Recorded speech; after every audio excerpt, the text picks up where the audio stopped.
So today we will talk about the abdominal examination. So the abdominal examination is done in four steps. The first one is inspection, second is palpation, third is percussion, and the fourth one is auscultation of the abdomen. So before starting the abdominal examination, first of all, you should introduce yourself to the patient, take informed consent from the patient, explain all the steps of examination to the patient, and then properly expose the patient from zip sternum to the mid thigh in a supine position and approach the patient from the right side. So the first step in abdominal examination is inspection.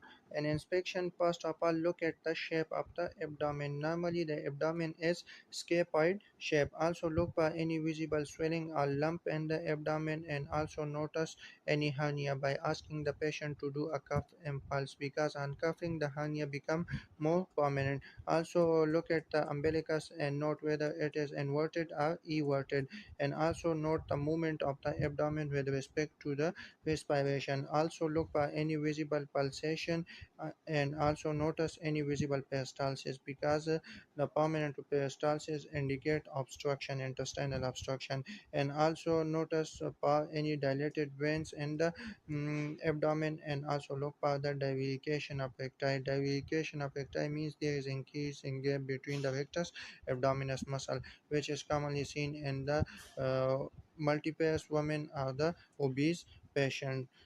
Also look for any visible skin changes in the abdomen, and the skin changes include pigmentation, any striation, or the hair distribution. And also look for any visible scar mark in all the nine quadrants of the abdomen. So the third step in abdominal examination is percussion. Percuss the abdomen in S-shaped pattern, or you can also percuss the abdomen in horseshoe-shaped pattern.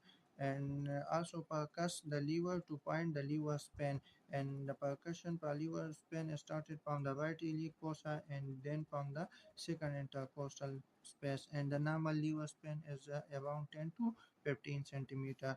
Similarly, also percuss the spleen from the right iliac fossa toward the left hypochondrium and oblique pattern, because the spleen enlarges in oblique pattern.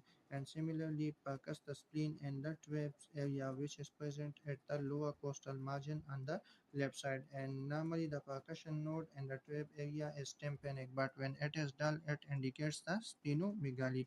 Normally the percussion node in the abdomen is tympanic, but in ascites the percussion node become dull due to the collection of the fluid, which indicates ascites.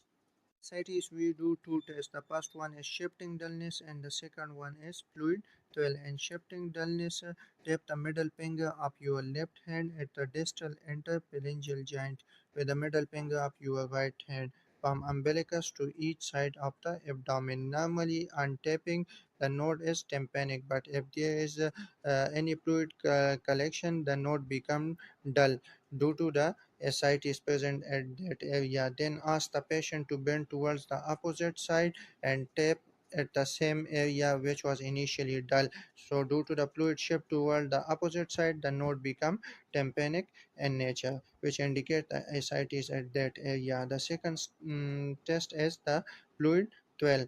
So the fluid twirl is done by asking the patient to place the hand in the middle of the abdomen below the umbilicus and tap with the finger of one hand and feel the vibration with your other hand on the opposite side of the abdomen.